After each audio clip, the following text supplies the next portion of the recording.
Kayaknya hidup itu,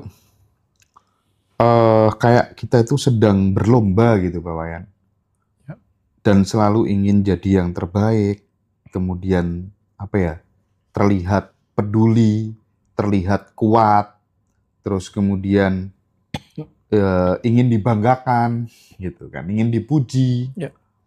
Nah, kenapa ya, Pak Wayan, kita bisa terjebak dalam perlombaan ini gitu? Apakah kemudian ada sebuah sistem sosial yang keliru, atau mungkin lebih dalam daripada itu, ada sebuah luka batin Ya. tersembunyi, Pak Wayan? Mungkin bisa dielaborasi, Pak.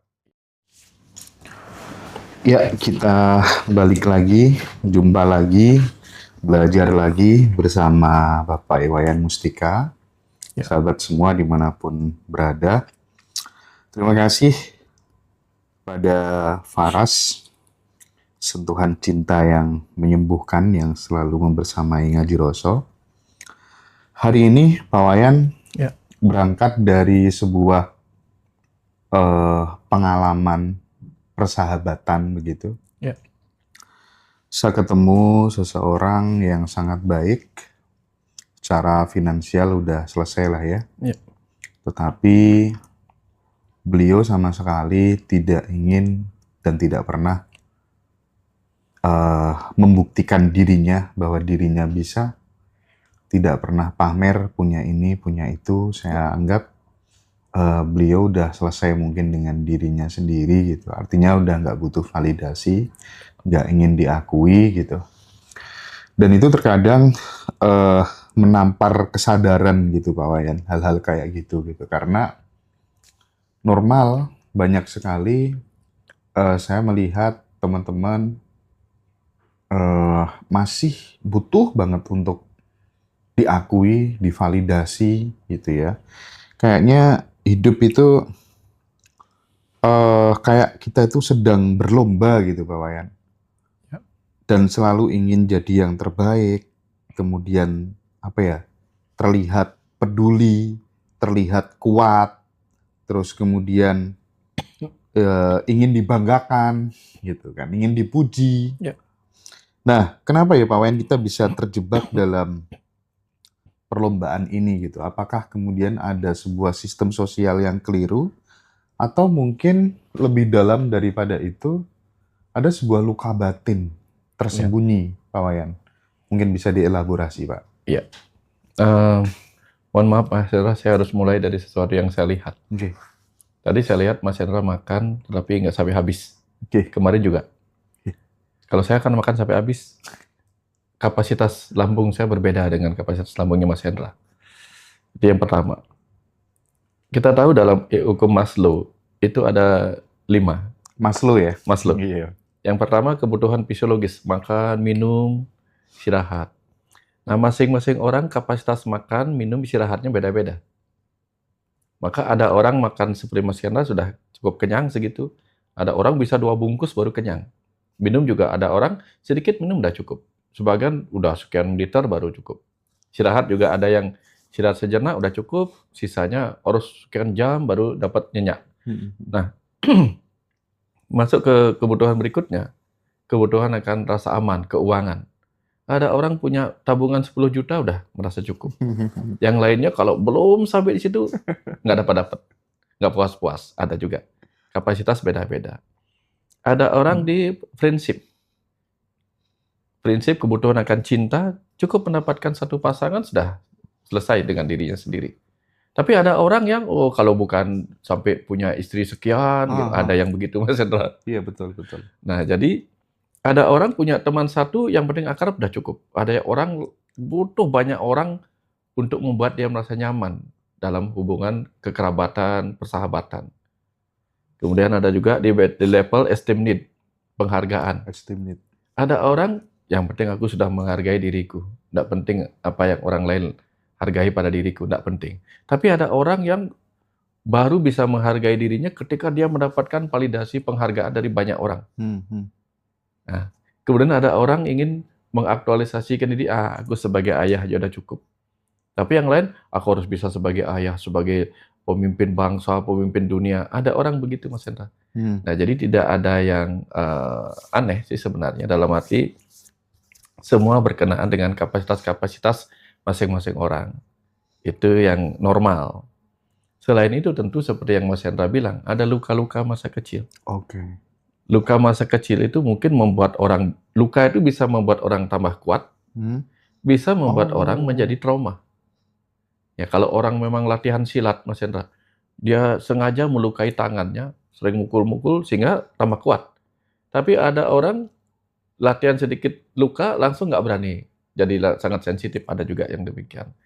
Nah, jadi ada banyak latar belakang yang menyebabkan kenapa ada orang yang seperti itu.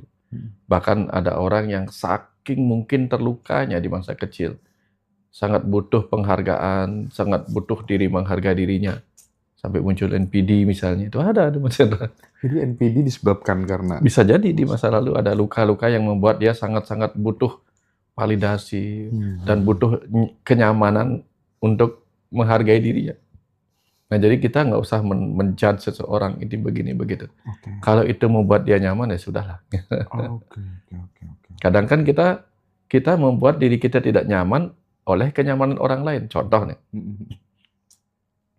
ada orang nyaman naik mobil mewah, lalu kita yang nggak nyaman, kadang kita nggak punya. Ada orang nyaman makan mewah, kita yang nggak nyaman melihat dia makan mewah. Nah, jadi masalahnya bukan pada dia, pada diri kita semua masalahnya juga gitu. Masalahnya ada pada diri kita. Ada Itu pada yang diri perlu kita. digarisbawahi ya. Ya, karena kita punya harapan. Begitu kita punya harapan tentang orang, tentang ini, tentang itu, yang ideal menurut norma yang kita anut, maka ketika kita melihat sesuatu yang di sana itu tidak ideal menurut harapan kita, akhirnya kita yang nggak nyaman. Padahal orang itu ya idealnya menurut dia begitu. Gitu. Misalnya nih, anggaplah kita, bagiku idealnya sapi itu makannya daging, nggak nyambung. Dia makannya rumput, jangan idealnya kita. Gitu. Iya. Ya.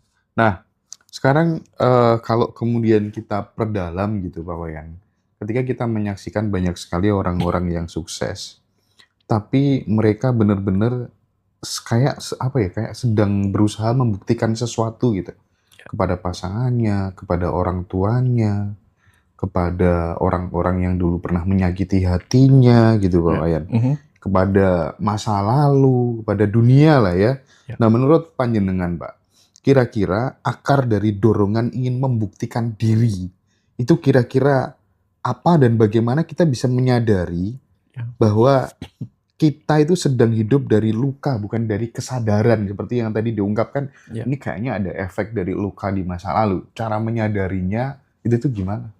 Kalau mendengar dari apa yang Mas Hendra sampaikan tadi, dia sangat ingin menunjukkan siapa dirinya dan sebagainya itu bukan hanya tentang kebutuhan saja, tapi benar-benar pokoknya dia harus tahu bahwa aku bisa gitu misalnya. Pasti dulu dia pernah terluka oleh sebuah bulian.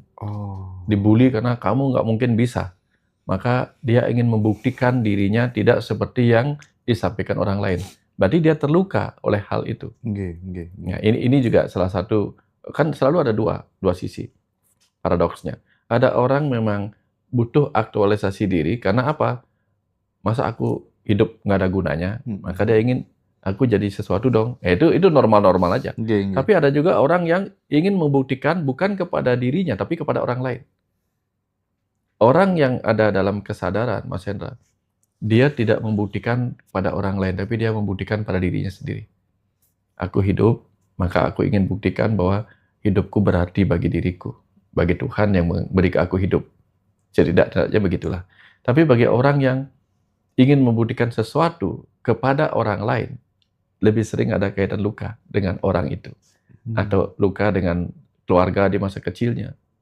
Misalnya, pernah suatu ketika dia ngelamar anak orang, tidak diizinkan sama calon mertua, itu misalnya, dan akhirnya putus. Suatu ketika kemudian dia punya pacar baru, mungkin dia akan berpikir, sebelum calon mertuaku nanti mengatakan hal yang sama seperti yang aku trauma kemarin, maka aku akan meningkatkan potensi diriku agar tidak seperti yang kemarin. Bisa jadi kayak gitu Mas Hendra. Ya, jadi kita lah yang tahu kita pernah terluka apa enggak, tapi salah satu ciri yang bisa kita lihat adalah ketika kita ingin membuktikan sesuatu dari diri kita kepada orang lain, jangan-jangan ada orang lain yang melukai kita. Itu biasanya di masa lalu. Cari aja, pasti ketemu. Ya, gitu sih Mas Hendra. Jadi lebih banyak untuk Ya, direnungkan aja. Oh, jangan-jangan ini Ya. kontemplasi. kontemplasi, gitu ya Pak ya. Ya. Oke. Kan kita sering dengar juga kan ungkapan bahwa sebenarnya kamu tuh tidak butuh validasi untuk dicintai gitu kan. Ya. Itu kan umum kan. Mm-mm. Nah, caranya gimana Pak? Kita biar sungguh-sungguh kita bisa sampai di situ percaya bahwa kita itu memang pantas dicintai tanpa harus membuktikan apapun gitu. Itu bisa dimulai dari mencintai diri sendiri, Mas. Ya, wanita yang mencintai dirinya sendiri, dia akan berias, akan menjaga kecantikannya, akan menjaga perilakunya. Itu nggak usah kita minta, orang-orang akan tertarik kan. Bunga nggak memanggil kumbang, dia hanya mekar. Kemudian menciptakan aroma yang harum pada dirinya, dengan warna-warni yang indah, kumbang-kumbang, kupu-kupu datang sendiri gitu. Ketika dia belum mekar, yang lain nggak datang gitu. Jadi semua dimulai dari diri sendiri sebenarnya. Iya. Jadi kalau kita udah mulai mencintai diri kita sendiri, kita akan melakukan yang terbaik untuk diri kita sendiri dan lama-lama eksternal ngikutin ya Pak ya. Persis. Ya. Jadi tanpa perlu pengakuan dari orang lain, ketika kita sudah menjadi lebih baik, orang lain yang akan mengakui kita. Makanya di Bali ada nyanyian tuh Mas Hendra. Jangan anggap dirimu bisa, tapi biarlah orang lain yang menilaimu, gitu artinya. Jadi kita tetap aja belajar. Nanti perkara kita dianggap bisa apa enggak itu urusan orang lain. Karena dia yang tahu kita bisa apa enggak gitu. Tapi tetap kita tunjukkan kemampuan kita pada diri kita sendiri aja gitu.